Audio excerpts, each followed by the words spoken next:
Obrigado, Fátima. Obrigada, bem, Tiago. Obrigado pela Isabel? presença. Obrigado também, obrigado pelo convite. Mais uma vez, é um gosto muito grande estar aqui convosco. Muito obrigada mesmo, Tiago. Tiago, como eu falei anteriormente, falo sempre, eu sempre gosto e prefiro que os profissionais possam se apresentar dizendo o melhor de si, para eu não ficar inventando coisas, como eu falo. Eu fico inventando um monte de coisa da pessoa, porque conheço, aí fico falando as maravilhas, aí vou ficar 1 hora falando da pessoa e não vou dar chance nenhuma de você falar. O Tiago é amigo nosso, é psicólogo, mas, Tiago, quem é você? Essa pergunta é difícil, não é? Quem sou eu, não, não é? ela não é profunda, não, ela não é profunda, não. Ora, antes de mais, quero mesmo agradecer muito o convite. Eu gosto muito de partilhar, gosto muito de conversar, não é? De ter boas conversas, e então quando se fala sobre saúde mental, sobre bem-estar, sobre desenvolvimento pessoal, interpessoal, é sempre bom termos estas oportunidades de partilha, e por isso agradeço o convite. Bom dia para aí, boa tarde para quem está a ver de Portugal. Boa tarde. Aqui já são 3h15. Quem sou eu? De uma forma muito simples, não é?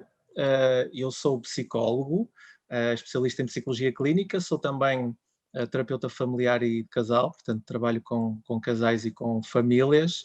É neste espaço que vocês estão a ver, uma parte dele, não é? Que é o gabinete onde acabo por trabalhar, e a minha intervenção é muito nesse sentido, ou seja, é no sentido clínico, não é no sentido prático, em que estou a trabalhar com os casais, com as famílias, com grupos, com as pessoas, com várias problemáticas, com um foco muito especial naquilo que tem a ver com as relações interpessoais.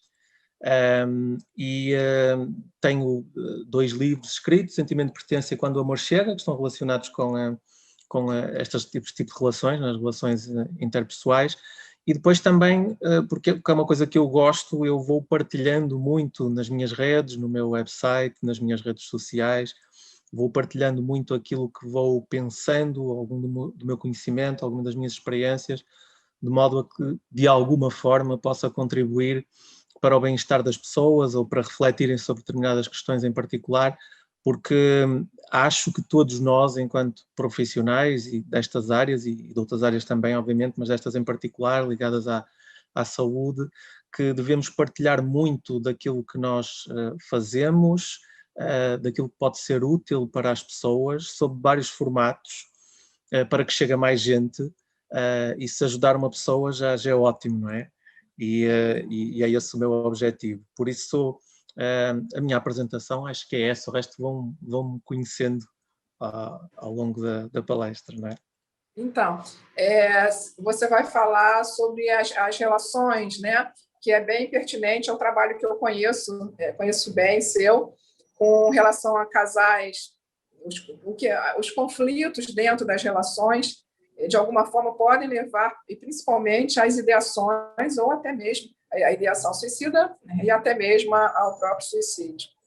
São temas que visitam muito o consultório, quando a gente trabalha com casais e famílias, é um sentimento de não aguentar. A gente tem falado o tempo inteiro no fórum, né, que ele começou na quarta-feira, que existe um lugar de muito sofrimento, de muita angústia, e de muitos questionamentos antes do franco exercício do ato de matar-se, né?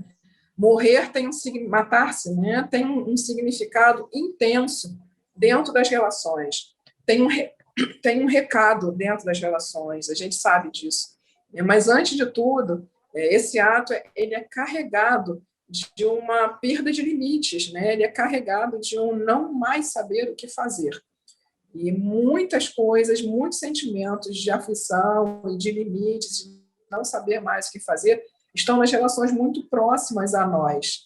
E eu acho que é sobre isso que a gente precisa dizer. Esses conflitos internos e o desejo de morrer, né? Sim, sem dúvida, Fátima, porque as relações que são mais próximas, não é? As relações mais significativas têm um marco muito importante na nossa vida, e por isso estando bem ou estando mal, não é? Isso vai influenciar a nossa forma de olhar não só para a relação, mas para a vida, não é? E depois tem as suas consequências e chega, no fundo, ao gabinete, muitas vezes esse desespero, não é?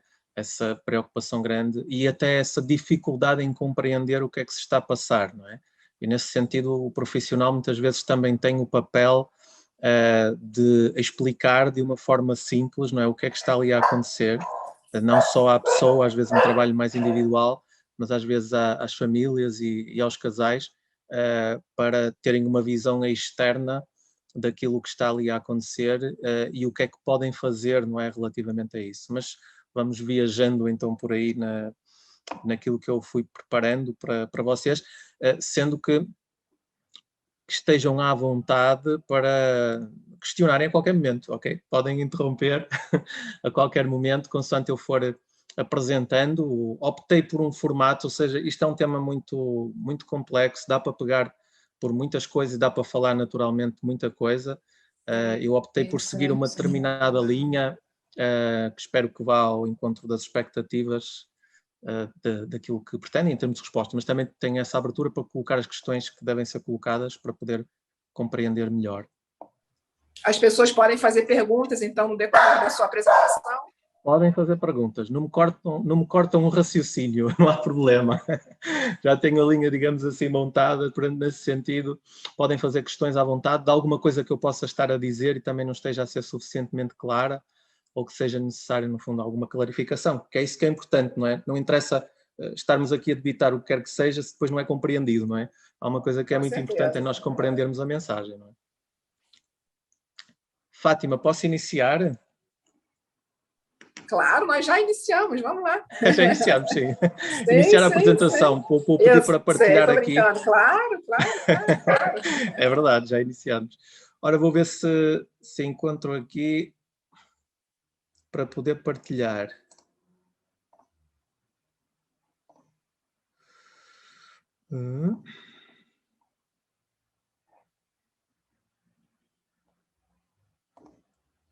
Só estou aqui a tentar encontrar, eventualmente eu tenho de abrir para poder encontrar, suponho que seja isso.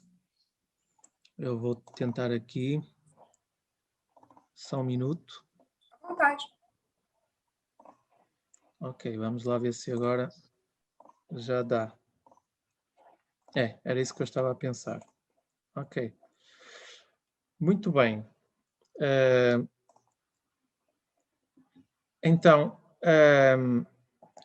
a minha linha, aquilo que eu decidi fazer foi optar por este... Estão-me a ouvir bem, não estão? Sim. Sim, okay. Estou sim. Eu tirei o microfone para não ficar aparecendo, né? O vídeo para não ficar aparecendo aí. Ok. Portanto, a linha que eu decidi seguir tem estes 3 pontos. É este caminho que nós vamos percorrer ao longo deste tempo que tivemos aqui juntos. Portanto, por um lado, falar sobre relações saudáveis e relações abusivas, e já explico o porquê de ter optado por fazer isto. Depois de falar do amor pela vida e de ideação suicida, e deixando para o fim o tema da saúde mental e desenvolvimento pessoal e interpessoal. Eu começo a minha apresentação com uma frase de um autor que gosto muito, um psicólogo português que se chama Eduardo Sá.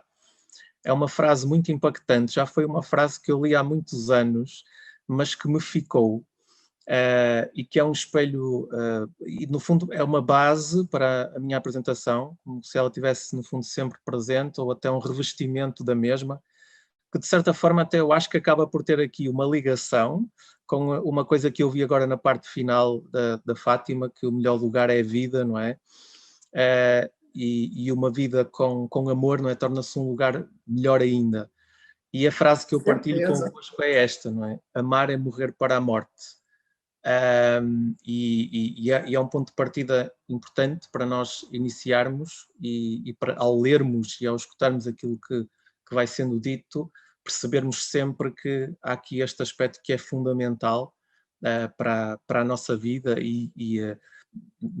mais do que uma pessoa, não é, já partilhou comigo em momentos naturalmente de desespero, não é, que tinha vontade de morrer, mas que havia algo que de facto impedia, que era o facto de amar tanto a vida, não é? A própria vida, às vezes por amar tanto outras pessoas, e isto é absolutamente impactante, não é? E deixa-nos aqui esta evidência, não é, de que de facto o amor é uma base para nós conseguirmos tornar a vida de facto um lugar muito especial, não é? É essa a nossa ideia.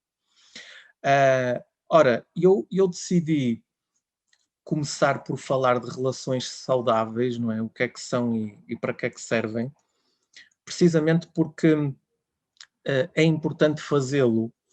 Muitas vezes nós falamos só das relações abusivas, das relações desrespeitosas, da violência, etc. E as pessoas, através disso, vão percebendo o que é que não deve acontecer, o que é que não devem fazer, o que é que não se devem sujeitar, a que é que devem estar alerta, etc. E quase que assumimos que, pelo facto de saberem isso, que automaticamente percebem como é que a relação deve ser e como é que conseguem ter uma relação saudável. Fazendo só aqui um parênteses, que percebendo que uma relação saudável é naturalmente uma relação que nos faz sentir bem, na qual nós nos sentimos bem, não é? Dentro da mesma, e que não tem nada a ver com uma relação perfeita, não é? Porque as relações perfeitas não existem, isso é uma absoluta utopia, e por isso as relações saudáveis têm um conjunto de componentes, um conjunto de ingredientes que acabam por ser úteis para que nós nos sintamos bem, para que aquela relação faça sentido e que a nossa vida também tenha um sentido com aquela relação.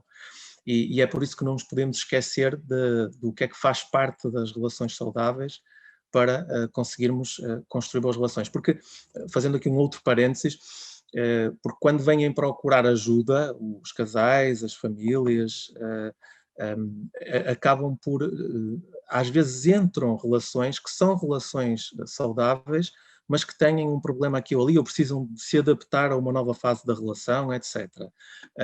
Há outras que não, que já existe ali uma disfuncionalidade grande e que até existem ali, ou no seu todo, vamos dizer assim, uma relação abusiva ou comportamentos abusivos dentro da relação, sendo que também é importante fazer esta leitura, não a preto e branco, não é? Mas perceber que existem comportamentos que contribuem para o bem-estar da relação e existem outros que não contribuem para isso. Tiago, é bem difícil fazer essa distinção, né? Muitas pessoas estão dentro de relações que são mais do que abusivas, elas são aniquilantes e não conseguem perceber, elas aniquilam o eu da outra pessoa, né? E elas não conseguem identificar. Sim, exatamente, é mesmo isso, sim. Eu, depois, quando entrar nas relações abusivas, vou falar precisamente isso, porque visto de fora é muito, entre aspas, fácil, não é, para nós, para quem está, digamos, mais atento, perceber o que é que se passa ali, que pode configurar-se ali uma relação abusiva ou altamente abusiva, perigosa, mas quem está por dentro nem sempre tem essa percepção, mesmo quando até é devolvida, no fundo, essa visão, ou por pessoas mais próximas, ou por profissionais, têm dificuldades em reconhecer que de facto isso existe, não é? Entrando ali até em alguma negação face ao que está ali a acontecer.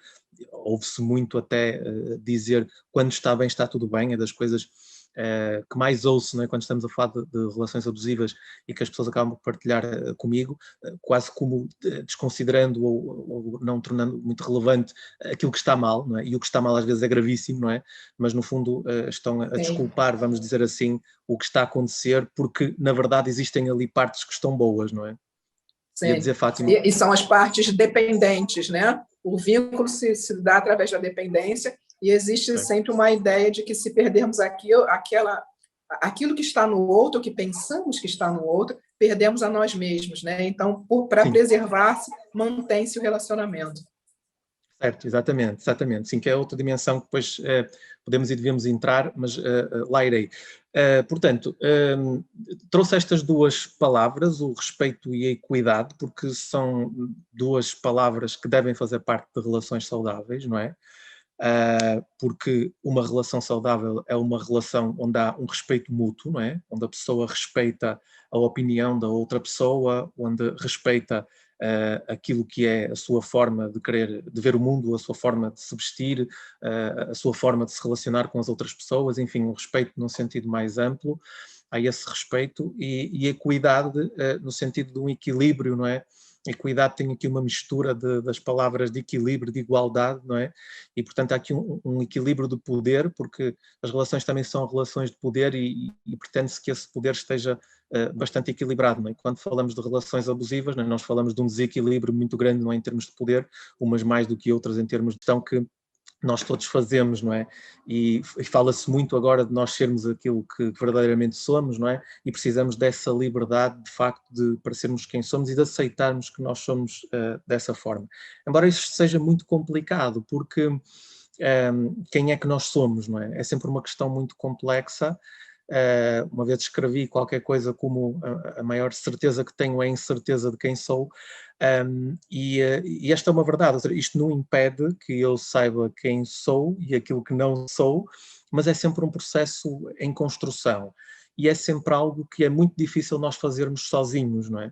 É sempre importante nós recebermos algum feedback das pessoas que estão à nossa volta, e o facto de nós envolvermos com muitas pessoas, quanto maior for a diversidade, digamos assim, mais fácil é também para nós nos conhecermos, e às vezes aquilo que acontece é que as pessoas acabam por ter uma amostra muito pequenina, não é, dos relacionamentos, e acabam por ter, em termos familiares, em termos conjugais, etc., vários modelos repetidos, não é, muito semelhantes, e acabam por ficar um pouco agarrados àquela ideia de que é isto, não é? As relações é assim, é esta a liberdade que eu devo ter, mesmo que eu vá, no fundo, para outra relação, é esta liberdade que eu vou ter, e então, para que é que eu vou para outra relação se eu aqui também tenho, e até existem, no fundo, estas coisas boas que consigo ver na outra pessoa. Portanto, numa relação saudável é importante que nós tenhamos esta liberdade de ser quem somos, que não haja de facto imposição das outras pessoas para sermos do jeito delas, não é? Temos que procurar conquistar esta liberdade, e para conseguirmos conquistar esta liberdade nós temos de nos conhecer. E aqui a psicologia e outros tipos de intervenção acabam por ter um papel importante. Muitas pessoas já, eu não sei o que é que sentem, o que eu vou sentindo é que muitas pessoas já me procuram com esta ideia de se conhecerem, quase como...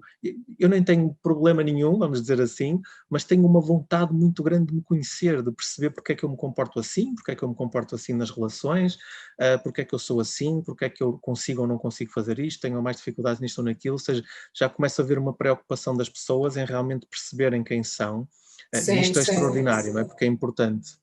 sim. É o que move mesmo, é a questão da ideia de autoconhecimento, que é quando as pessoas É. percebem que estão distantes delas próprias. Uhum. Certo, exatamente, e por isso procuram respostas para realmente se conhecerem melhor e saberem se estão a atuar corretamente ou se não estão a atuar corretamente. Porque, por acaso, isto é um aspecto muito interessante, porque as pessoas procuram muito essa validação, se estão a fazer as coisas de forma certa ou não estão a fazer as coisas de forma certa. Mesmo em termos dos relacionamentos, será que eu, ao fazer as coisas assim, é a forma mais correta de fazer? E procuram do psicólogo um pouco essa validação do que é certo e do que não é certo. O que é bom haver esta maior consciência para esses aspectos, porque do ponto de vista até preventivo, não é? Ajuda-nos muito a evitar que muitas situações acabem por ocorrer. E por isso, esta liberdade deve existir, esta vontade e esta curiosidade por saber quem somos e conhecermos cada vez melhor. E como eu disse e repito, não nos conhecemos melhor só enjaulados, não é, no nosso eu, precisamos de ir ao encontro do outro para nos conhecermos melhor. E depois disso existe uma coisa que é a aceitação de nós mesmos, não é? E este é um termo que é algo difícil às vezes de compreender, porque às vezes é confundido esta aceitação de nós mesmos como uma resignação, não é? Com aquilo que nós somos, como se não houvesse aqui margem de melhoria, mas a verdade é que aceitar aquilo que nós somos é, mesmo perante alguns defeitos que são apontados por outros, que no nosso ponto de vista até não podem não ser defeitos, são características minhas, não é? Eu aceito que sou assim, é importante para mim eu aceitar que sou de uma determinada forma, tendo sempre, obviamente, aqui uma abertura muito grande, como eu estava a dizer, somos sempre um ser em construção, para poder perceber que pontos de melhoria que existem aqui e como é que eu quero caminhar, o que é que eu quero fazer, que mudança é que eu quero acrescentar. Mas, portanto, resumindo aqui esta dimensão, esta liberdade de ser quem somos, este conhecimento para sermos quem somos, também tem muita responsabilidade da pessoa que está connosco, do espaço que dá para nós sermos nós próprios, e facilita muito as outras pessoas também nos ajudarem a aceitar e a conhecermos como somos, porque aí sentimos muito mais à vontade para poder exercer esse direito, diria assim. Este é um aspecto. Um outro aspecto importante tem a ver com a sinceridade, não é? Porque a confiança também entra aqui nas relações saudáveis, é a base, não é, de qualquer relacionamento, não é? Nós somos capazes de ser mais autênticos quando temos confiança na outra pessoa. E para isso precisamos de ser sinceros e esperamos que as outras pessoas também sejam sinceras connosco, para sabermos quem é realmente aquela pessoa, não é? Para não andar ali com máscaras, ou não andar ali a fazer de conta que é uma determinada pessoa e na verdade não é. Esta Mas isso é um sinceridade desafio, né? Isso é um desafio. Sair do personagem é um desafio, né? é um desafio, não é? Porque cada vez mais, não é? As pessoas estão muito preocupadas com a sua imagem, e ouço algumas pessoas que vão partilhando comigo em contexto de consulta, que é como é que a pessoa com quem eu estou não se consegue abrir comigo. No fundo, as próprias pessoas acabam por perceber que há ali uma capa que é mantida, não é? Há ali uma máscara que é colocada e que não conseguem sair dali. Porque para além de quererem defender uma determinada imagem, ou quererem deter uma determinada imagem a nível social, a nível profissional, etc., também carregam isso depois para dentro das relações. E isso é muito complicado, porque depois há aqui pouca previsibilidade relativamente aos comportamentos futuros, não é? Porque eu não consigo saber quem é esta pessoa que está comigo, como é que eu consigo saber que vou ter uma relação duradoura com esta pessoa, como é que ela se vai comportar, se nós tivermos filhos, que papel é que ela vai desempenhar, o que é que eu consigo esperar desta pessoa. Não sei muito bem, porque há sempre aqui muita fachada e é difícil de conhecê-la. Por isso, eu acho que isto é uma cultura e um paradigma que deve ser instalado, não é, na nossa sociedade, que é esta maior abertura, esta maior sinceridade, honestidade que deve estar presente em qualquer relação, não é? Nas relações de trabalho também, etc., que isto favorece muito a confiança e promove, obviamente, uma relação saudável. Agora, aqui é um desafio grande, como a Fátima estava a dizer, porque as pessoas estão, diria, se calhar, cada vez menos formatadas para isso, dentro dos relacionamentos, porque há uma preocupação muito grande em passarem uma determinada imagem. O que gera aqui também um certo contrassenso que tem a ver com o facto das pessoas cada vez mais dizerem que nós queremos ser nós próprias e dizer aquilo que nós pensamos e dar a nossa opinião, etc. Mas ao mesmo tempo que dizem isto, não é? Ao serem autênticas, etc., ao mesmo tempo que dizem isso, têm uma preocupação muito grande em proteger a sua imagem. Portanto, querem, mas não o fazem, não é? Ou seja, querem ser Isso autênticos, mas mesmo. acabam por não Uhum. fazê-lo, não é? Sim. Fátima, ia dizer alguma coisa? Não, exatamente isso, né? As pessoas desejam a autenticidade, mas o que eu entendo é que elas perderam o próprio modelo. Elas estão querendo ser autênticas, olhando para o modelo externo a elas. Perderam mesmo esse caminho de volta. E Sim. isso novamente gera uma angústia. Certo, exatamente, sim, sim. Ficam ali de pés e mãos atadas, não é? Entre aquilo que querem, aquilo que devem fazer, ou que acham que devem fazer, que imagem devem passar. Então há aqui uma luta interna, não é? Muito Isso, desgastante, não é? Para a isso. pessoa. A questão que você estava falando mesmo, entre o certo e o errado. Mas eu sempre Uhum. pergunto assim, falo para as pessoas, é o certo e errado para quem? Exato. Exatamente, sim. É mesmo isso, Fátima, não é? Muitas vezes as pessoas falam em caminhos certos ou caminhos errados, ou decisões certas ou decisões erradas, e eu costumo dizer, também na mesma linha, não é, que não há propriamente caminhos certos ou caminhos errados, há caminhos que não tomar, obviamente que há linhas vermelhas que nós conseguimos claramente definir, mas na verdade há caminhos que nós escolhemos, e só depois da escolha, não é, dos caminhos que nós vamos seguir é que nós vamos perceber as consequências que isso acaba por ter. E não é por aquele caminho não ter dado certo que o outro que eu não escolhi ia ter o melhor resultado, não é? E às vezes há um bocadinho esta ideia de que se este caminho não deu certo, o outro é que ia dar, não é? Sim, sim, sim. É como nas relações também, não é? Esta relação não deu certo, então eu devia ter mantido na outra, enfim, por aí. Mas entrando aqui num outro tópico, da questão de sermos inteiros na relação e sentirmos-nos bem é extremamente importante, um bocadinho naquilo de que a Fátima estava a dizer, não é? Na dependência que às vezes se cria, e isto faz com que tenhamos aqui esta dificuldade em sermos inteiros na relação, em sermos nós próprios inteiros integralmente. É difícil porque nós não nos conhecemos verdadeiramente, não é? No seu todo, mas podermos perceber que quando nós vamos para uma relação, aquilo que nós devemos esperar do outro é que nos aceite como nós somos, nós inteiros, e não propriamente que vão ocupar um espaço de um vazio nosso, não é? Ou seja, eles vão acrescentar à nossa vida, nós vamos aprender com aquela relação, nós vamos gerar um conjunto de emoções positivas com aquela relação, nós vamos até mudar, vamos crescer, etc. Mas isto não tem nada a ver com, no fundo, eu ter que ficar dependente, não é, daquela pessoa e daquela relação. Há uma interdependência, sim, uma reciprocidade a esse nível, mas é fruto de um crescimento, não é? Eu mergulho naquela relação e vou crescer não perdendo aquilo que eu sou. Posso perder partes daquilo que eu sou porque nós somos um ser em mudança, não é? Só se eu estagnar e disser, bem, eu sou como sou e nunca vou mudar, não é? Tudo bem, é uma decisão minha, mas estou a quebrar aquilo que é uma evolução desejada, não é? Porque nós nunca somos a mesma pessoa ao longo da vida, não é? Isso. Na realidade, seria sonegar uma das principais características humanas, que é a adaptação e a percepção do mundo, a percepção afetiva do mundo. Certo, sim, sem dúvida, não é? Por isso temos que ir ao encontro daquilo que nós somos, e nós somos sempre seres em construção, e construímos-nos dentro das relações e ganhamos muito com as relações nesse sentido. E as relações saudáveis são relações onde nos permitem esse crescimento, não castram esse crescimento, não limitam esse crescimento, por outro lado, o empoderam, não é? Ajudam a que esse crescimento efetivamente exista.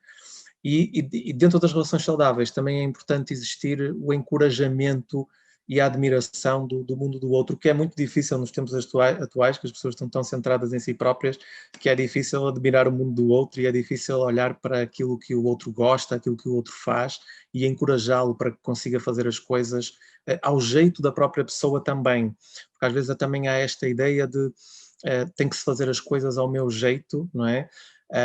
Ou farias melhor se fizesse as coisas desta forma, desrespeitando a forma própria da pessoa a fazer, que pode ser absolutamente válida, que pode ser muito eficaz e que vai muito mais na linha daquilo que a pessoa é.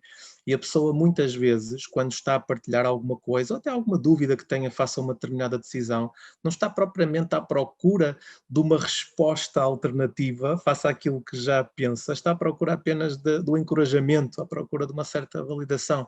Ok, vai por aí, confia em ti, acredita na tua intuição, acredita na tua experiência, avança. Muitas vezes é isto que é preciso. E as relações saudáveis também têm isto, não propriamente eu ser um professor dentro da relação, onde estou sempre a dizer como é que as coisas devem fazer, mas também dar a oportunidade para a outra pessoa assumir as suas responsabilidades e encorajá-la face a isso, porque isso vai fazer com que depois a pessoa diga assim, eu tomei esta decisão, eu fui capaz de fazer isto, e isto é bom para a sua autoestima, para a sua autoconfiança, para além de valorizar o apoio que a pessoa que estava com ela ou com ela deu, não é? Sim, e estar com outro nem sempre é uma ação ativa, né? Estar com o outro pode ser tão plenamente, e não pouco, né? Tão plenamente, apenas estar ao lado. E Exatamente. dando certo ou dando errado, porque dando errado uma escolha, dar errado em uma escolha, também é uma possibilidade, também é um resultado, também é uma Exatamente. resposta. E muitas vezes estar ao lado da pessoa, quando dá certo ou quando dá errado, sem a crítica, sem a avaliação, né, sem nenhuma Exatamente. sugestão, quando isso não é solucionado, é um trabalho difícil de ser feito, mas é tão respeitoso e é tão amoroso, tão gentil, né? Exatamente, Fátima. Eu vejo isso muito, por exemplo, em famílias, não é? Na relação entre pais e os filhos já um pouco mais velhos, não é? Já ali jovens adultos e que já estão ali numa fase onde vão tomando um conjunto de decisões importantes e que se tomam a decisão que vai ao encontro daquilo que os pais pensam, ok, estás a tomar a decisão certa, não é? Se tomam uma decisão que não vai ao encontro, não há esse apoio. E depois acontece uma coisa, que é, se essa decisão está errado, ao apontar do dedo, eu bem te disse que o caminho não era por aí, não é? Mas se a decisão depois é acertada, não dizem nada, não é? E, portanto, há aqui este reforço que é tão importante quando as pessoas estão a tentar ganhar a sua autoconfiança no processo de tomada de decisão, que é tão difícil, não é? E que acabam por não receber nada, ou quando as coisas correm mal, receberem um apontar do dedo e não até um encorajamento a dizer, ok, as coisas não correram bem agora, mas tomaste a decisão, se calhar certa, tendo em conta aquilo que tu pensavas, aquilo que tu acreditavas, e tens a oportunidade de agora rever as coisas e fazer as coisas de forma diferente, não é? E isto é completamente diferente, não é? Sim, sim. Nas relações parentais mesmo, de pais e filhos, eu vejo muito acontecendo no consultório as questões de pais aflitos, de pais responsáveis, né? Aflitos porque eles têm aquela fala, mas eu sei, porque eu já vivi isso, eu Exatamente. sei, né, que não vai dar certo. E geralmente eu pergunto, e onde é que você, a sua experiência, acha que isso vai parar, digamos assim? Vou inventar, né? Isso vai parar num quarto escuro, num quarto de medos. E ele não pode, ou ela, não podem seguir, eles não podem fazer, eu preciso pará-los, eu preciso pará-la, eu preciso que ele não vá por ali. E eu sempre falo, olha, se você sabe aonde ele vai chegar com isso, vá para lá, vá para o quarto escuro, porque nada vai mudar a trajetória. É uma flecha, não vai mudar aquela trajetória. Os seus saberes, a sua fala, as suas ações, elas vão fazer um adiamento daquela circunstância, eles vão fazer um adiamento daquela ação, mas não vão pará-la. Então, se você sabe, olha que importante o que você pensa, o que você sabe. Se você sabe que aquela estrada termina num quarto escuro, num quarto de medo, esteja lá. Porque quando aquela porta se abrir, vai ser seu filho. Quando aquela porta se abrir, abrace ele, né, e diga, estou aqui. Porque você não está conseguindo dizer não vá. Então, você vai conseguir dizer estou aqui. Isso é uma relação saudável. Exatamente, sim, sem dúvida, Fátima. E isso entra numa dimensão importante e que pode ser a última que deixo, porque temos outras coisas para falar, relativamente às relações saudáveis, que têm a ver com a empatia, não é? E acho que há muita confusão, muitas vezes, sobre o que é verdadeiramente a empatia. As pessoas, muitas vezes, aquilo que fazem ao tentarem serem empáticas é dizer, se fosse comigo eu fazia assim, mas isso não estão a ser empáticas, não é? Estão a manter-se com a sua roupa dentro de si e a perceber naquela situação o que é que eu fazia, e não estão a procurar compreender o que é que a outra pessoa, como é que pensa, como é que sente, o que é que quer fazer, e ajudar a tomar decisão com a cabeça, digamos assim, da outra pessoa e não com a própria cabeça. Até depois, entrando naquilo que a Fátima estava a dizer, às vezes há também esta ideia que eu consigo ser mais empático se eu já tiver passado por uma experiência semelhante, porque já tive essa idade, porque já passei por isso, etc, etc. E a verdade é que às vezes isto pode tornar as coisas bastante mais difíceis, e já há investigação produzida nesse sentido relativamente à empatia, em que claramente o facto de já termos vivido a mesma situação pode fazer com que nos apropriemos dessa situação da forma como nós vivenciamos. Como uma Portanto, verdade absoluta, né? não é? Sim, e portanto nós podemos até ter conseguido lidar muito bem com aquela situação, e depois o que fazemos é dizer, isso não é nada, quer dizer, então tu consegues lidar muito fácil com isso porque eu já passei por isso e foi assim. E isto é claramente disfuncional, não é? E perturbador para a outra pessoa, e desrespeitoso, não é? Porque está a desvalorizar a forma como a pessoa vive, como a pessoa sente, e não dar a oportunidade da pessoa, no fundo, viver à sua maneira e de receber o apoio devido da pessoa, que é, deixa-me então compreender como é que tu estás a viver isso, que importância é que isto tem para ti, como é que tu estás a conseguir, que estratégias é que estás a usar, ou o que é que está a ser eficaz, ou o que é que não está a ser eficaz. E isso faz toda a diferença. Daí que é uma reflexão importante também para os profissionais que estão a trabalhar com pessoas, de perceberem que o facto de já terem vivenciado determinadas situações ou tido pessoas com situações muito semelhantes, perceberem sempre que cada pessoa que está ali à frente, cada casal, cada família, tem as suas particularidades e nunca devemos assumir que vão viver exatamente da mesma forma, ou como nós vivenciamos, ou como outras pessoas que vamos acompanhando acabam por vivenciar, não é? Isso acho que é um aspecto importante relativamente à empatia. Não é? Fátima, avançando para as relações abusivas, que já fomos também fazendo aqui um certo contraponto, quando falamos de relações saudáveis, mas de facto há aqui dois termos de respeito, o desrespeito e a violência, não é, que acabam por estar nas relações abusivas, não é, a violência e a violência, quando falamos de violência, podemos falar de vários tipos de violência, não é? Durante muito tempo focava-se só na violência física, mas nós psicólogos percebemos bem, não é, o impacto que tem outros tipos de violência, não é, e a violência psicológica, a violência emocional que vai sendo exercida dentro dos relacionamentos e o quanto isso perturba e até não é, destrói, não é, as pessoas por dentro, a sua autoestima, a sua autoimagem, a sua autoconfiança, o brilho, não é, que têm pela vida, o sentido da vida começa ali a perder.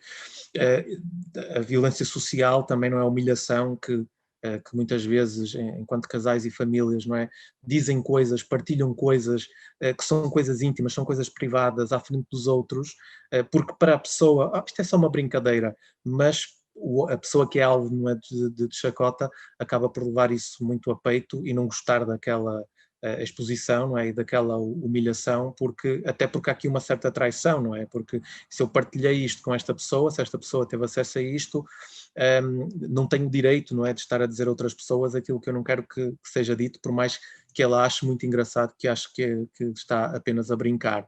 E esta consciência do impacto que isto acaba por ter em nós acaba por ser muito importante. E agora na via digital, né, pelas redes sociais, etc., onde também há o exercício gratuito de violência, que nós vamos vendo, que também é bastante preocupante e que dificulta, não é? Depois a forma como as pessoas se sentem, não é? Consigo próprias e nas suas relações também, ao longo do tempo. Mas por isso, uma relação abusiva é sempre uma relação que desrespeita.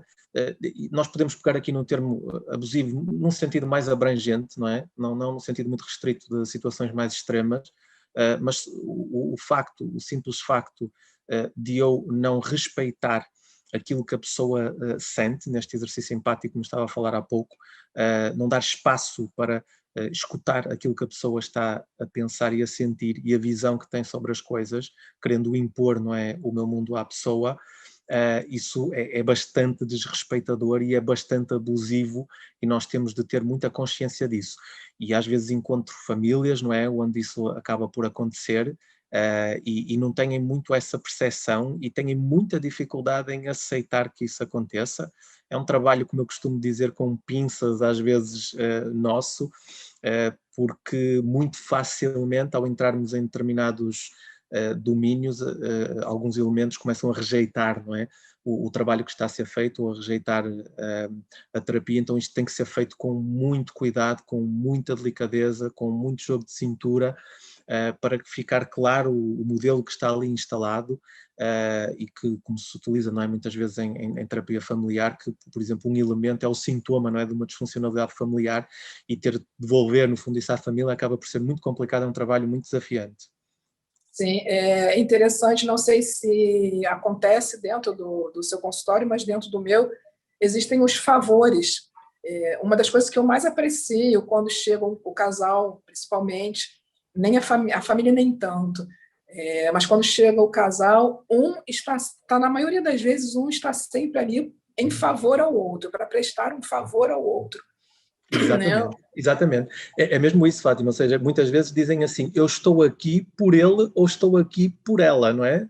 Dizendo muito claramente, ele ou ela é o problema. Eu não tenho nada a ver com isso, não é? Eu não tenho que mudar nada, não há aqui problema nenhum em termos familiares, porque a minha família é perfeita, porque a minha forma de, se for pai ou mãe, não é? Somos perfeitos na nossa educação, o problema está ali. Isso. Portanto, há que resolver, remeto isto para o profissional, que é lá de resolver as coisas. Isso.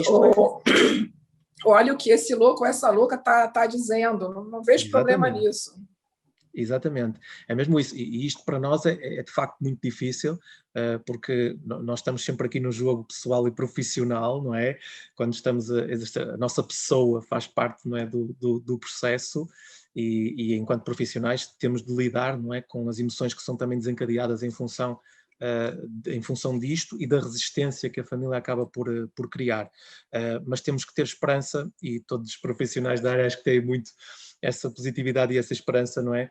E essa resiliência, esse trabalho, não é? Em função dos constrangimentos que vão ali surgindo, para fazer com que as coisas possam mudar. E isto, faço aqui um parênteses muito interessante, que é importante, aliás, dizer, que é as intervenções. Eu acho que as intervenções, isto é uma visão minha, não é? Mas também porque trabalho nestas áreas, mas acho que faz todo sentido, que as intervenções devem muito caminhar para uma intervenção mais sistémica, não é? E caminhar muito para intervenções, apesar de nos aparecer primeiramente um problema, digamos assim, individual, muitas devem caminhar para intervenções mais familiares, que acabam por ter uma resolução muito mais eficaz e de alguma forma corresponsabilizar, não é, todos por aquilo que está ali a acontecer e contribuir para a melhoria também dos sintomas que estão ali presentes em termos individuais, mas é importante começarmos a crescer um pouco neste sentido em termos de intervenção. Este é o meu ponto de vista, que acaba por ser muito mais eficaz. Outro aspecto que posso acrescentar aqui nas relações abusivas tem a ver com aquilo que já dissemos, a imposição de ter que ser de determinada forma, ter que estar de determinada forma, ter que fazer de determinada forma, tens de comportar assim, tens que fazer isto, é esperado que faças isto, devolver isto à pessoa, esta imposição de uma forma própria de estar nos relacionamentos do mundo, e que depois a própria pessoa, ao receber isto de uma forma continuada, acaba por se questionar e dizer, bem, mas será que sou eu que estou errado ou que estou errada? De facto eu estou sempre a receber estas mensagens, e não sei se eu de facto devo ceder a isto, não é? E eu eventualmente estou errado.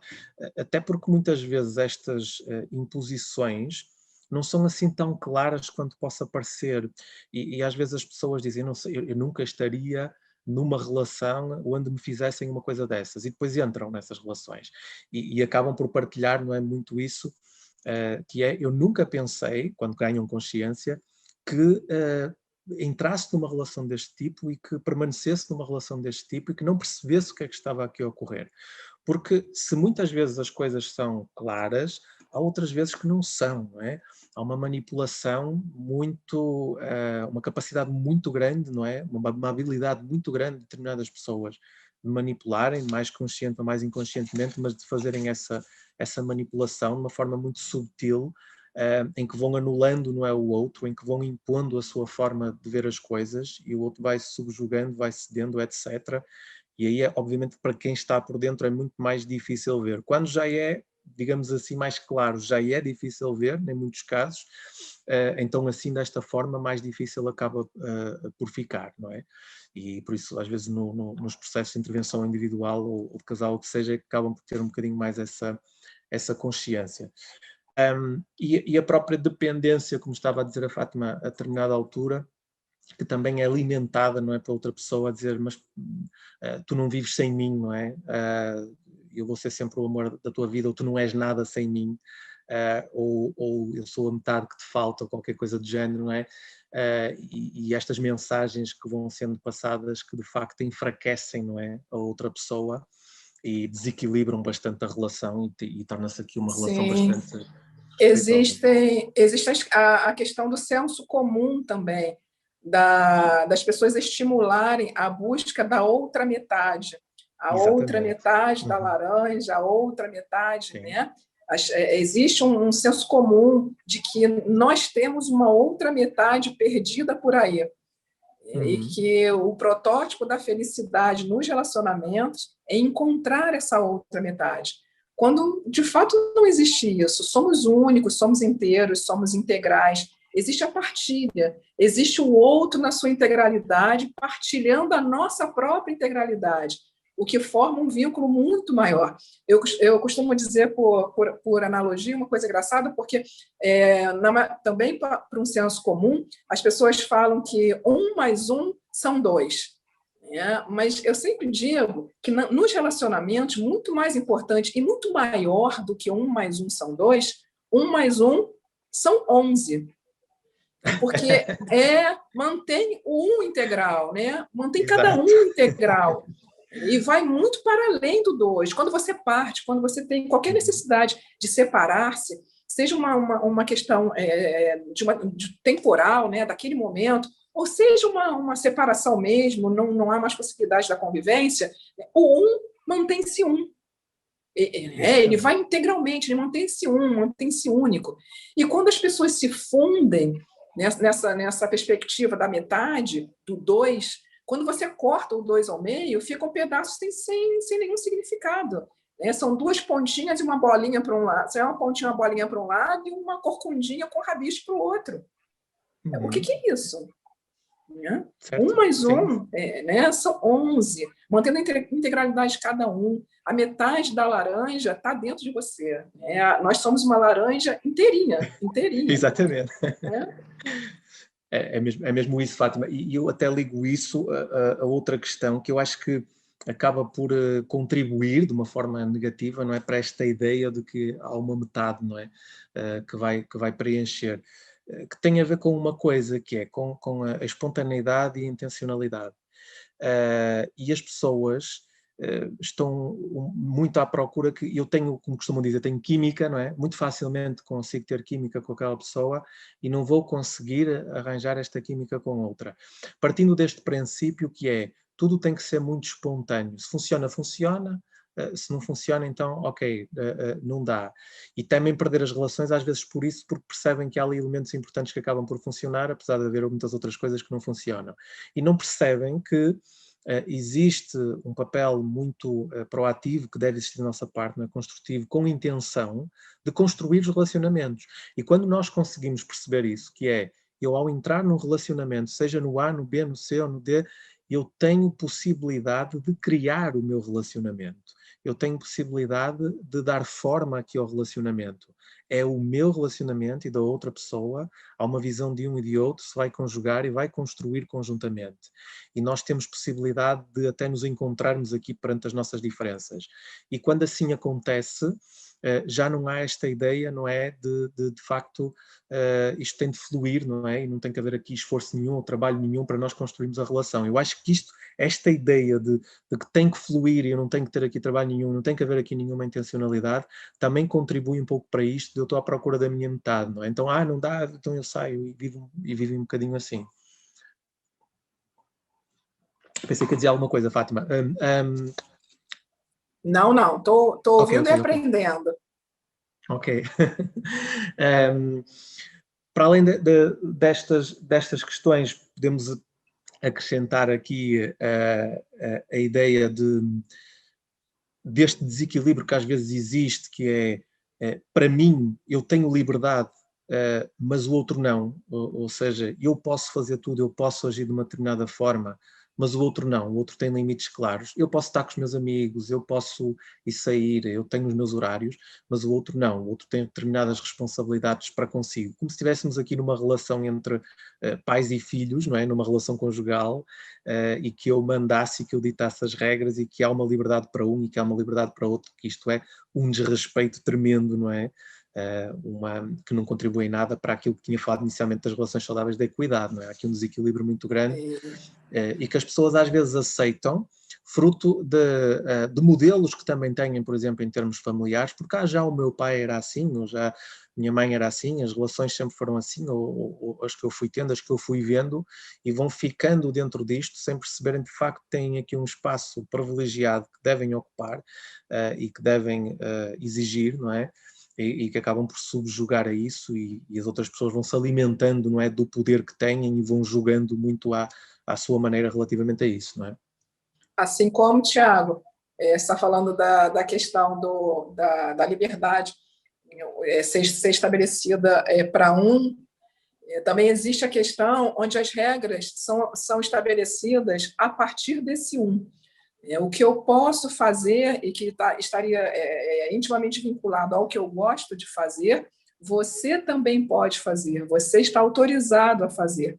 O que eu não faço, ou o que eu não gosto de fazer, eu te desautorizo a fazer, como se houvesse, por eleição ou não, alguém que pode estabelecer as regras sozinho de um Exatamente. relacionamento, né? Exatamente, sim, sim, exatamente. Ou seja, esta ideia de que eu é que sei quais são as regras para esta relação, porque são as certas, não é? Porque às vezes até encobertos, isto, porque é assim que funciona, porque é assim que funciona com todos, não é? Há muito esta ideia, e esta ideia deve ser desmontada claramente, porque as regras têm que ser criadas por ambos, não é? Na relação. Mas enfim, Fátima, não quero estar a atrasar-me, vou aqui avançar um pouco para um outro tópico que tem a ver com o amor pela vida, não é? E amor pelas vidas, no sentido em que é um fator protetor, não é? Que tal como falamos inicialmente, ou pegando na frase do amar é morrer para a morte do Eduardo Sá, não é? De facto, o facto de nós nos amarmos, não é? E de amarmos os outros é um fator protetor, não é? É algo que nos engrandece, sendo que temos de ter cuidado aqui com os excessos, não é? Na forma como vamos vivendo e expressando esse amor, porque podemos cair aqui em extremos em que eu vou me dedicar só a mim, não é? Um certo narcisismo, não é? Só me centro nas minhas necessidades, no afeto comigo próprio, no amor próprio, e fico indiferente para com os outros. E se nós pensarmos isto, quer dizer, de um ponto de vista mais social, não é? Da sociedade, se eu fizer isto e se toda a gente fizer isto, então vai haver aqui uma grande diferença uns para com os outros e nunca vamos receber a correspondência que queremos, não é? E a reciprocidade dos outros. Assim como também se estivermos com o excesso, não é? Virado para o amor pelos outros, a dedicação exclusiva aos outros e nos anularmos a nós próprios, também vamos criar aqui um desequilíbrio muito grande e um desrespeito para connosco próprios, não é? Daí que é importante perceber o papel que nós temos a este nível, de que forma é que eu devo cuidar do meu amor próprio e de que forma é que eu devo cuidar do amor pelos outros, e saber que há aqui uma responsabilidade por tudo isto, não é? Por cuidar de mim e por cuidar dos outros, porque eu também espero o mesmo dos outros, que eles cuidem de si e que também cuidem de mim, não é? E que cuidem dos outros. É esta forma que temos mais harmoniosa, no fundo, de vivermos em sociedade, e se isto acontece, distanciamos-nos de pensamentos e de tentativas, não é? De pôr fim à nossa vida, porque vamos nos sentir bem, vamos nos sentir amados, vamos nos sentir bem connosco próprios e na relação com os outros também, e isso acaba por ser importante. E não podemos descartar essa responsabilidade, porque, por exemplo, se eu estou só centrado no amor próprio, os outros vão estar a sofrer e eu vou dizer, não tenho nada a ver com isso, quer dizer, eu estou bem comigo próprio, não tenho nada a ver com isso. E essa indiferença acaba por ser bastante perigosa, não é? Porque depois também podemos cair nessa própria armadilha connosco próprios também. Então tem que haver aqui uma responsabilidade muito grande, uma responsabilidade social, não é? Uma responsabilidade de todos pelo bem-estar de cada um. E daí o amor pela vida tem a ver com isso, e o amor pelas vidas tem a ver com isso, esta cultura que nós temos que colocar na nossa sociedade, na nossa vida, na nossa família, na nossa relação conjugal, nas nossas relações sociais, nas relações de trabalho, etc. Ao equilibrarmos muito bem estas duas dimensões, vamos acabar por estar melhor uns com os outros. A gente poderia falar do Platão, né? Do filósofo do Platão, sim, que ele vai falar que o amor ele é algo puro, né? Que é desprovido de paixões. Ele vai considerar as paixões alguma coisa essencialmente material, cega, né? Efêmera, alguma coisa falsa. O Platão vai falar exatamente isso, que o amor é um agente de transformação e de ordenação do mundo. E o que eu acredito hoje, dentro dessa perspectiva que a gente está falando, essa ausência de ordenação no mundo, ela está muito vinculada a essa ausência de transformação pelo amor, essa ausência de vinculação pelo amor. Sim, sem dúvida, não é? Sim, esta ligação, esta vinculação, não é? Que nós temos que ter aos outros, não é? Basta pensar quando nós nascemos, não é? O vínculo que existe na relação entre pais e filhos e o quão importante isso é para a construção da nossa vida, para a nossa sobrevivência, para a nossa felicidade também, para aquilo que nós necessitamos. Então, eu acho que nós temos que levar isso, não é, para a vida toda, porque é isso que vai ser verdadeiramente transformador. Avançando, entrando naquilo que tem a ver com a componente da ideação suicida, não é? Onde existe, trouxe estas duas palavras da indiferença e da desesperança, a indiferença no sentido de o outro, e isto é que leva, no fundo, a este sofrimento muito grande, a indiferença do outro perante aquilo que eu estou a sentir, a indiferença e a desvalorização do outro perante aquilo que eu estou a sentir, não é? Nas relações é terrível, custa muito ver, não é?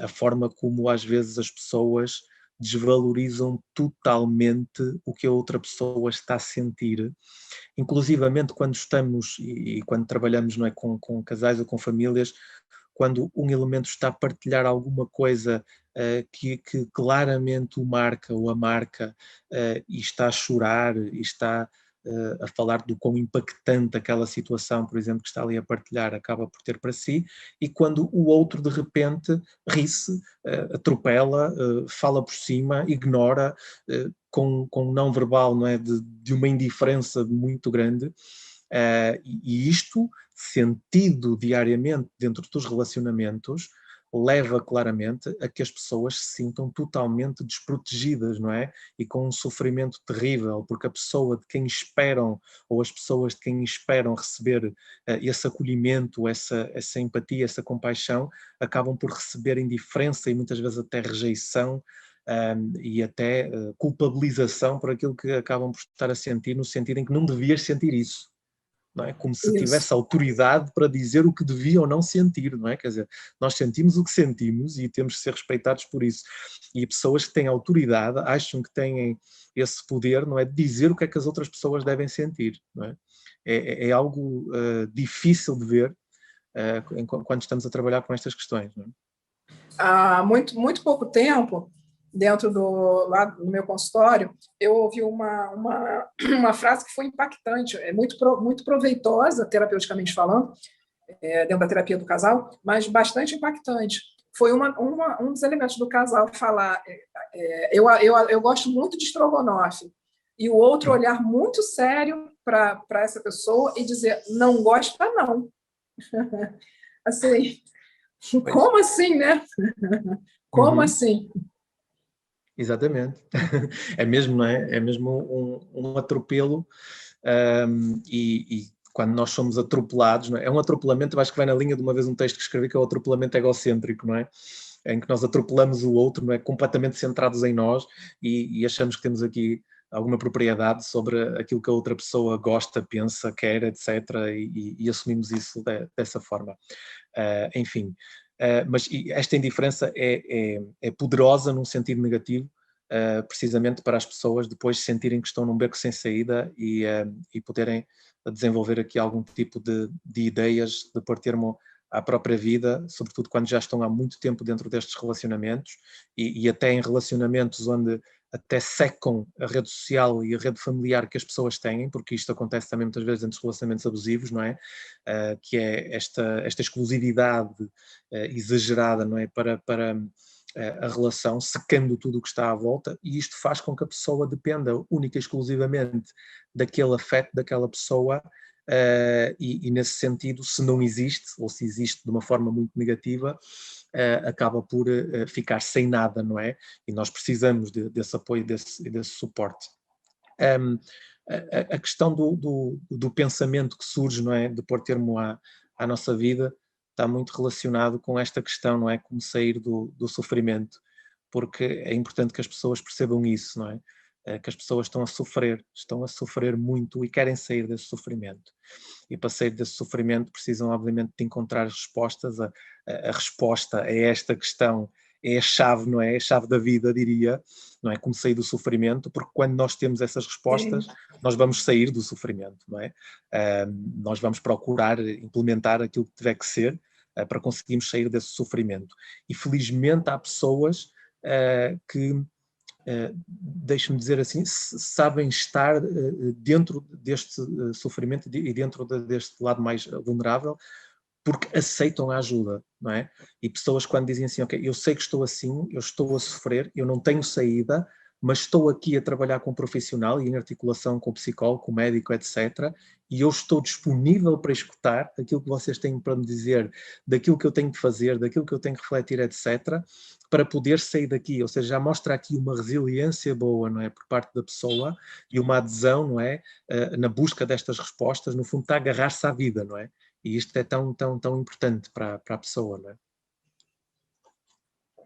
E eu acho que este conceito de vulnerabilidade, Fátima, é um conceito muito importante nesta fase do mundo, não é? E da sociedade, não é? Porque nesta ideia de nós temos de ser felizes, não é? Esta felicidade permanente, nesta utopia, não é? Da felicidade permanente, que leva a que as pessoas, quando estão a vivenciar situações mais negativas, acham que não devem estar ali, não é? E que não podem estar ali, e que no fundo se julgam, eu não sou capaz, quer dizer, eu não sou capaz de ser feliz, eu vim parar a este estado, não é? Eu sou culpado ou culpada disto, e isto é de facto difícil das pessoas suportarem, e a ideação suicida surge muitas vezes também por causa disto, não é?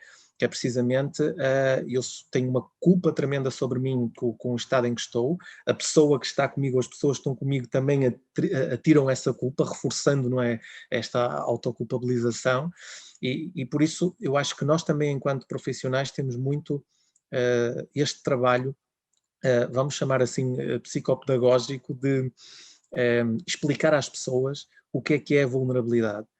Explicar às pessoas as emoções que estão a sentir, os sentimentos que estão a sentir, as respostas que dão em função disso, qual é que é a função daquela emoção, daquele sentimento que está ali presente, o que é esperado em função do seu quadro clínico ou daquilo que se está a passar na sua vida, etc.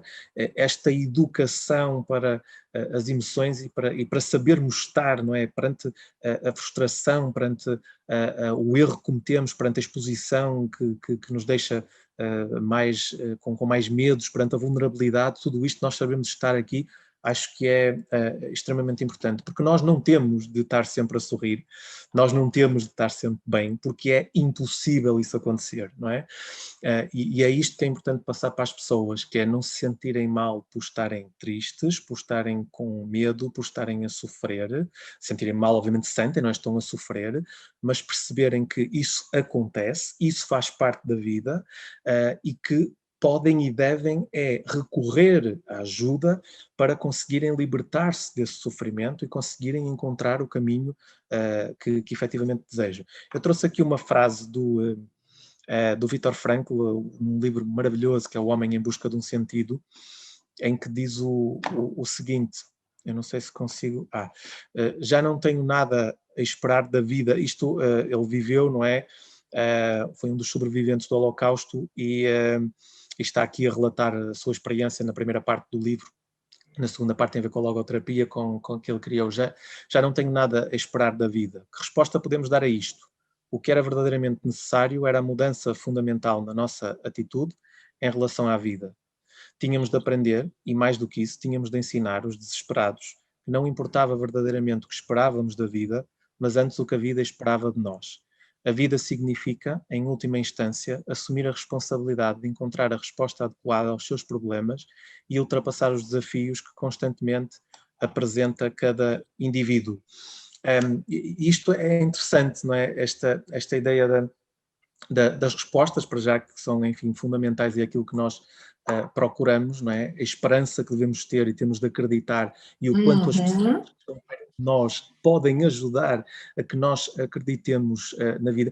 Das coisas maravilhosas que eu ouço quando estou em consulta, às vezes depois de uma primeira consulta ou ao longo do processo, é as pessoas poderem partilhar que eu estou com mais esperança, eu já acredito mais. E nós temos esta função não só enquanto profissionais, mas enquanto sociedade. E quando as pessoas estão a viver momentos difíceis, nós temos de ter este papel e esta função, não é? De fazermos com que as pessoas acreditem que é possível e darmos ferramentas, darmos respostas para que elas consigam superar isso. É isso que vai fazer com que se tornem também resilientes, com que perante as adversidades consigam superar a situação, e nem sempre sozinha essa resiliência é construída, é também com a ajuda dos outros. Mesmo que seja difícil, temos que tentar e mais, esta perseverança, não é? para que consigamos ajudar as pessoas a sair, que no fundo é uma responsabilização e responsabilizar as pessoas, mas também uma corresponsabilização, em que todos nós somos responsáveis por isso. E eu em consulta procuro muito fazer isso, ou seja, eu sou responsável também pelo trabalho que estou a desenvolver com a pessoa, mas eu também quero que a pessoa se torne responsável pelo trabalho que está a desenvolver. E nesse sentido eu tenho de empoderar a pessoa, eu tenho de responsabilizar a pessoa, não culpabilizar, isso é outra história, mas tenho de responsabilizar a pessoa para ela saber que ela tem capacidade de conseguir superar determinadas situações, dentro de si tem essas ferramentas, tem essas competências, e que eu, não só através de um processo mais compreensivo, mas também e empático, mas também numa lógica de ajudar a encontrar estas soluções e a conseguir testar algumas soluções, pode fazer com que a pessoa encontre a sua saída, não é? Não esteja num beco sem saída, não é? Que consiga de facto sair e ultrapassar aquilo que está ali a acontecer, porque mais uma vez é isso que as pessoas procuram, é como é que eu saio, não é, deste sofrimento que está a ser desesperante para mim, não é? Nem sempre as pessoas sabem como entraram, mas elas conseguem perceber que precisam sair. Sim. Exatamente. Fátima, para terminarmos, porque já estou a alongar muito, não é?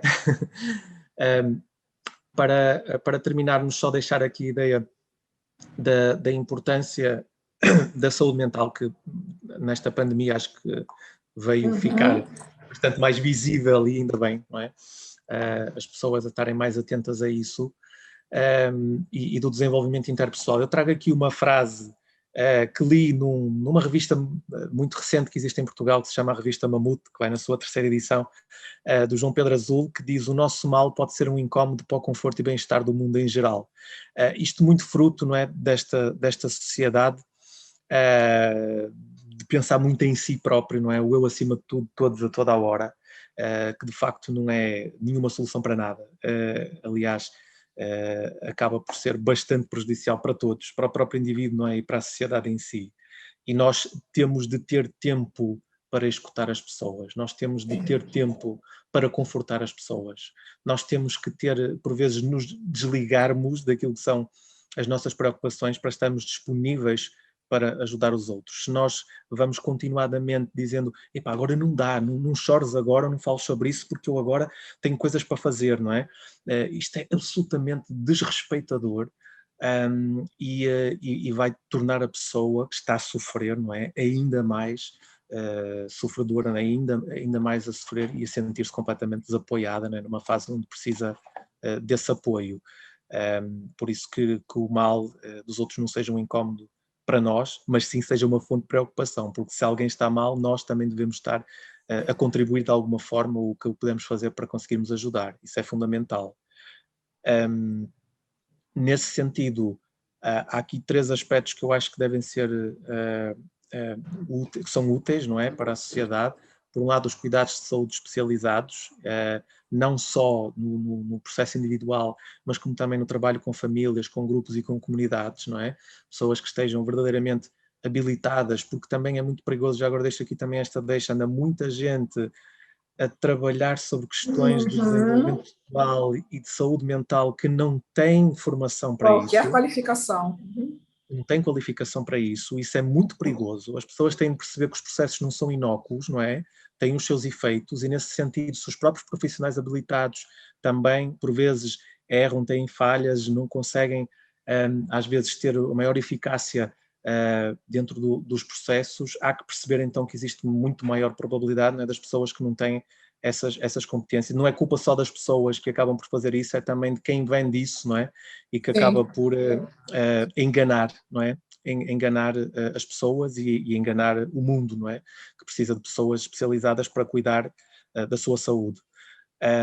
Um outro aspecto fundamental tem a ver com a prevenção e com a educação, que é algo que se faz muito pouco, até muito nesta linha da minha apresentação, onde nós devemos falar sobre o que é um relacionamento saudável, sobre o que é o amor, o que são emoções positivas. Isto tudo tem que ser passado nos meios de comunicação social também, não só passar as más notícias, mas passar também os projetos bons que existem, não é? Aquilo que se faz de bom e mensagens positivas que se deve passar. É fundamental isso, aliás, está aí a base, não é? Nós temos que começar pela prevenção e pela educação. E as redes de suporte e apoio familiar, social e comunitário, não é? que são tão importantes para nós não secarmos isto, é percebermos, eu digo isto muitas vezes às pessoas que acabam por, quando entram para um relacionamento conjugal, por exemplo, centrar-se exclusivamente no mesmo e perceber que não podem ficar só dependentes daquela relação. Claro que é uma relação significativa, mas há todo um conjunto de pessoas na família, nos amigos, nos colegas de trabalho, na comunidade, que são úteis para a sua vida, que têm que estar sempre lá presentes. Não sequem a vossa rede social, a vossa rede familiar. É importante que mantenham esse suporte, porque se alguma coisa falhar em algum lado, vão ter esse suporte. E nós precisamos desse suporte para não nos sentirmos, digamos assim, desapoiados. Para terminar mesmo a minha apresentação, deixo uma frase que partilhei num dos textos, estará num próximo livro meu, que diz o seguinte: humanamente falando, por mais que me digam o contrário, a distância entre nós não existe. A questão essencial é a seguinte: qual é o conteúdo que está a passar por o cordão umbilical que nos une? Há uma ligação entre todos nós, não duvidamos disso. O problema está no lixo que é depositado nessa via de conexão, em forma de ódio, violência, crítica destrutiva, preconceito, discriminação, intolerância, entre tanto mais. Em vez disso, devemos oferecer afeto, amor, respeito e tudo o que mais inclua o outro dentro de nós. E acho que é este um bocadinho o nosso trabalho, Fátima. Sem dúvida, Tiago. Esse trabalho de humanização e de acolher o outro numa escuta diferenciada, uma forma de ouvir, para quem não sabe o que é uma escuta, né? Escuta é escutar mesmo, uma escuta diferenciada, num acolher de forma gentil e generosa. Nós precisamos nos educar para isso. Nós, nas nossas relações comuns, estamos entrando, um filósofo que também falou no fórum, nós estamos nos perdendo nesse vazio das redes sociais, né? Nós estamos nos desinventando, em vez de nos reinventarmos, nós estamos nos desinventando. É preciso voltar a si, são coisas que eu falo sempre, é necessário que a gente possa voltar ao ponto de origem, que é o eu profundo, ao ponto de origem, que é a nossa própria aceitação, o nosso próprio amor próprio, o nosso próprio reconhecimento de quem somos e como somos, e antes de tudo, longe da autocrítica. Antes de tudo, a gente precisa se reconhecer com os padrões, os protocolos que nos são próprios, que vem da nossa história, que vem da construção atual, que vem inclusive do que pretendemos no mundo e da vida, né? Mas você está coberto de razões, termina com um texto maravilhoso, seu texto, entendi que é o seu texto, maravilhoso. É preciso amor. É preciso amor para poder viver. Sem dúvida. Tiago, eu te agradeço muito, novamente, pela participação. Você é sempre tão claro na sua fala, tão organizado, fala pontualmente das coisas a que a gente se propõe a falar, de uma forma tão generosa, né, dessa partilha generosa. Muito obrigada mesmo pela sua participação, por a gente poder fazer esse vínculo do Brasil com Portugal. Eu acho importante, tantos brasileiros estão migrando para Portugal como forma de viver e não morrer aqui. A nossa situação está muito complicada aqui nesse país, né? E Portugal é uma esperança de vida para nós. Muito obrigada por essa partilha, por nos receber através dessa participação. Muito obrigada mesmo. Eu só queria perguntar a Isabelle se a gente tem alguma pergunta, algum esclarecimento. Isabelle, você pode falar? Isabelle nos acompanha. Não, a gente não recebeu nenhuma pergunta, mas agradeceram pela participação do Tiago, que foi muito esclarecedor sobre o assunto. Uhum. Sim, muito mesmo. Ok, obrigado, Fátima, e parabéns também a vocês por esta iniciativa, por estas iniciativas, não é, que vão tendo. Então, de facto, parabéns e pelo trabalho que também vão realizando. É sempre um prazer para mim poder estar convosco, partilhar convosco. Ainda não tive a oportunidade desta vez, outra vez fui ouvindo os vários palestrantes, desta vez ainda não tive a oportunidade, só na quarta-feira, já eram 11 e tal da noite aqui, não é? Sim, que eu vi um bocadinho só do professor Márcio, não é? Professor Márcio, não é? Uhum. Sim, ouvi um bocadinho, mas depois vou rever tudo, rever não, vou ver, não é? Que eu não vi. Sim. aquilo que vocês foram aqui partilhando, que é sempre muito interessante e muito útil para as pessoas, portanto, então, parabéns por isso. Obrigado Muito pelo obrigada, acolhimento. Tiago. Muito obrigada, viu? Muito obrigada mesmo. Essa sua fala vai ficar gravada no YouTube, à disposição do público. A gente só vai editar e vai ficar à disposição de todos, se você quiser partilhar. E nós também partilhamos as suas redes. Nas nossas redes, a gente partilha as suas redes também. Tá bom, obrigado. Tá bom? Muito obrigada, Tiago. Muito obrigada mesmo. Um bom descanso. Obrigado, eu entendi obrigado. que você está encerrando seu dia, né? Um bom descanso para você. Muito obrigada, viu? Pelo sorriso, pela simpatia, pelo trabalho muito bem executado, pela fala muito esclarecedora. Muito obrigada, tá? Obrigado, Fátima, também, de coração. Tudo de bom para vocês, continua a correr tudo bem. Okay? Obrigada. Fique em paz, viu? Muito obrigada. Até a próxima. Beijo. Até a próxima. Beijinho. Tchau. Beijinho.